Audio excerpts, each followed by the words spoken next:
हामी सबैले सायद कुनै न कुनै बेला यो सोचेका छौँ, आखिर किन चाहे त्यो अफिस होस् वा राजनीति, कम योग्य मानिसहरू नै शक्तिमा पुगेको देखिन्छ। यो एउटा यस्तो प्रश्न हो जसले हामी सबैलाई दिक्क बनाउँछ। आउनुहोस् आज यसको जडसम्म पुग्ने कोसिस गरौँ। सोच्नुहोस् त, अफिसमा सबैभन्दा गाह्रो काम गर्ने, चुपचाप आफ्नो काममा लागिरहने व्यक्ति पछाडि नै हुन्छ।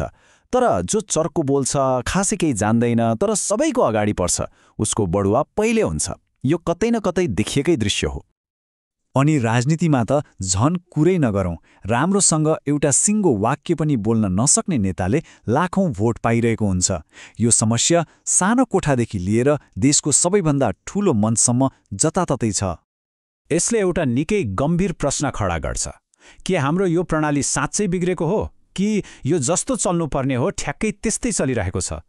के यो एउटा गल्ती हो वा यसको डिजाइन नै यस्तै हो? अब यो प्रश्नको सबैभन्दा सजिलो जवाफ त्यो हो जुन हामी आफैलाई बारम्बार सुनाउँछौँ। एउटा मिठो कथा, योग्यताको भ्रम। अर्थात् यो विश्वास कि समाजमा सबैभन्दा राम्रो, सबैभन्दा योग्य व्यक्ति नै माथि पुग्छ। हामीलाई यो कुरामा विश्वास गर्न एकदमै मनपर्छ, होइन त? कि समाजले सधैँ प्रतिभाको कदर गर्छ र सबैभन्दा चलाक मान्छेहरू नै नेतृत्वमा पुग्छन्। यो सोच्दा एक किसिमको सुरक्षा महसुस हुन्छ। तर के यो साँच्चै हो त? तर के हुन्छ यदि हामीले यो सबै कुरालाई पुरै गलत तरिकाले हेरिरहेका छौँ भने? हजारौं वर्ष पहिले एरिस्टोटलले एउटा यस्तो आइडिया दिए जसले यो पुरै पजललाई नै उल्टाइदिन्छ, र त्यो हो समाजको बाँच्ने प्रवृत्ति। एरिस्टोटलको तर्क साँच्चै भन्नुपर्दा चकित पार्ने खालको छ। उनको अनुसार समाजको पहिलो लक्ष्य उत्कृष्टता हासिल गर्नु होइन, केवल आफ्नो अस्तित्व जोगाउनु हो।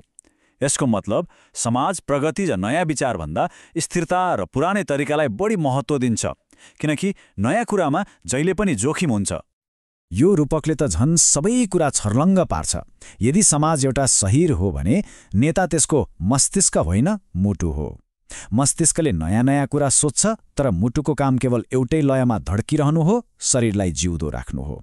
समाजलाई पनि नयाँ विचारको जोखिमभन्दा स्थिर धड्कन नै प्यारो हुन्छ।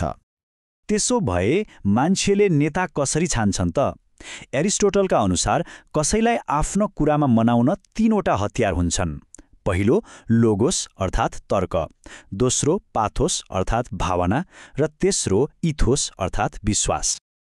तर जब नेता छान्ने कुरा आउँछ नि, यहाँनिर कथाले अर्कै मोड लिन्छ।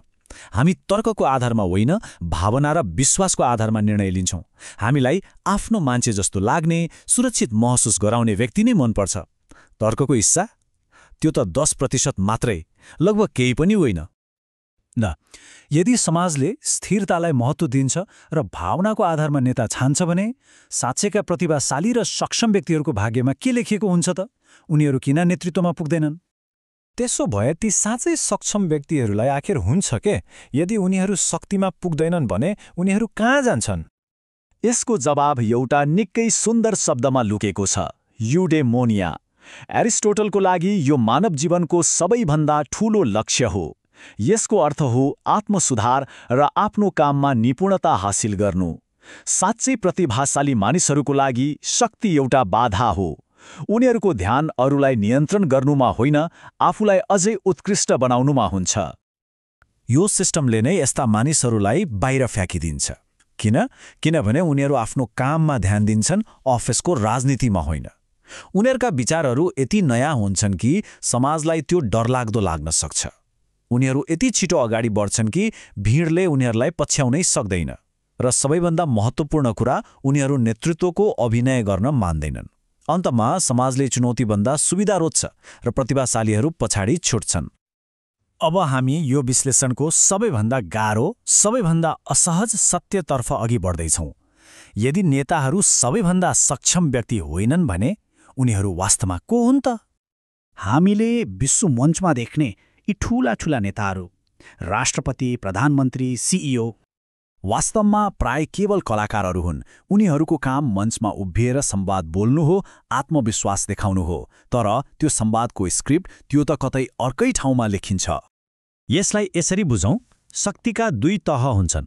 एउटा जुन हामी मञ्चमा देख्छौँ, राष्ट्रपति र सिइओहरू, उनीहरू प्रतीक हुन्, कलाकार हुन्।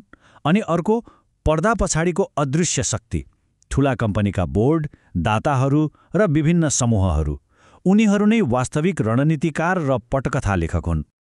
त्यसैले सायद सक्कली प्रश्न अयोग्य मान्छे किन शक्तिमा पुग्छन् भन्ने होइन, बरु अब सोच्नुपर्ने कुरा त यो हो, जब उनीहरू त्यहाँ हुन्छन् र त्यो स्क्रिप्ट पढिरहेका हुन्छन्, वास्तविक फाइदा चाहिँ कसलाई भइरहेको हुन्छ?